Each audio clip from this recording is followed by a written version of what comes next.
Film ഗാരേജിലേക്ക് ഇവർക്കും സ്വാഗതം. മോളിവുഡിന്റെ ഏറ്റവും ഒടുവിലത്തെ 100 കോടിയിലേറെ കളക്ഷൻ കടന്ന സിനിമയാണല്ലോ ഉണ്ണി മുകുന്ദൻ നായകനെത്തിയ മാർക്കോ. ഹനീഫ് അദീനി സിനിമ തിയേറ്ററുകളിലെ വലിയ തരംഗത്തിന് ശേഷം ഇപ്പോഴത്തെ OTT-യിൽ റിലീസ് ആയിരിക്കുകയാണ്. ഇന്ന് ഉച്ചയ്ക്ക് ഒരുപക്ഷെ സിനിമ റിലീസ് ചെയ്തേക്കുമെന്ന് ഇന്നലെ പ്രേക്ഷകർ സൂചിപ്പിച്ചതാണ്.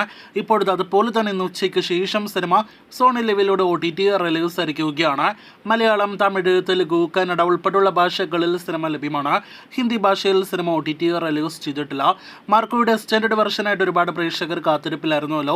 എന്നാൽ OTT-യിൽ ഡ്യൂറേഷൻ കൂടുതലുള്ള പതിപ്പൊന്നും തന്നെയല്ല ലഭ്യമാക്കിയിരിക്കുന്നത്. തിയേറ്ററുകളിൽ റിലീസ് ചെയ്ത അതേ പതിപ്പിനേക്കാൾ 1-2 മിനിറ്റ് ഡ്യൂറേഷൻ കുറവുള്ള പതിപ്പാണ് നിലവിൽ OTT-യിൽ ലഭ്യമാക്കിയിരിക്കുന്നത്. ഇനി ഭാവിയിൽ എക്സ്റ്റൻഡഡ് വെർഷൻ OTT റിലീസ് ചെയ്യുമോ എന്നാണ് നാം ഉറ്റുനോക്കുന്നത്. അപ്പോൾ മാർക്കോ ഇപ്പോൾ സോണി ലെവലിൽ ലഭ്യമാണ്. ഇനി അടുത്തൊരു പ്രധാനപ്പെട്ട റിപ്പോർട്ടിലേക്ക് വരികയാണെങ്കിൽ, എമ്പുരാൻ എന്ന സിനിമ മലയാളത്തിൽ തന്നെ വമ്പൻ ബഡ്ജറ്റിൽ വരാനിരിക്കുന്ന സിനിമയാണല്ലോ. ലാലേട്ടൻ നായകനാക്കി പൃഥ്വിരാജ് സുകുമാരൻ സംവിധാനം ചെയ്യുന്ന സിനിമയുടെ പ്രധാനപ്പെട്ട പ്രൊഡ്യൂസർ ആന്റണി പെരുമ്പാവൂരാണ് എന്ന് നമുക്ക് എല്ലാവർക്കും തന്നെ അറിവുള്ളതാണ്.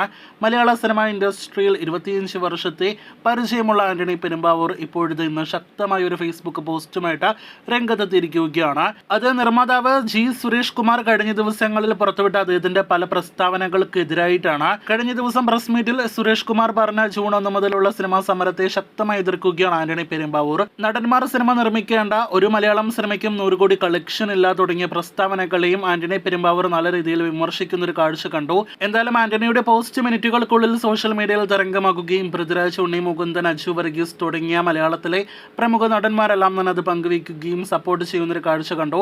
ഇതിനിടയിൽ എമ്പുരാന്റെ ബഡ്ജറ്റ് 141 കോടിയാണ് എന്ന് സുരേഷ് കുമാർ കഴിഞ്ഞ ആഴ്ച വെളിപ്പെടുത്തിയിരുന്നല്ലോ. ഇപ്പോഴത്തെ എമ്പുരാന്റെ ബഡ്ജറ്റിനെ കുറിച്ച് സുരേഷ് കുമാറിനോട് പറഞ്ഞിട്ടില്ല.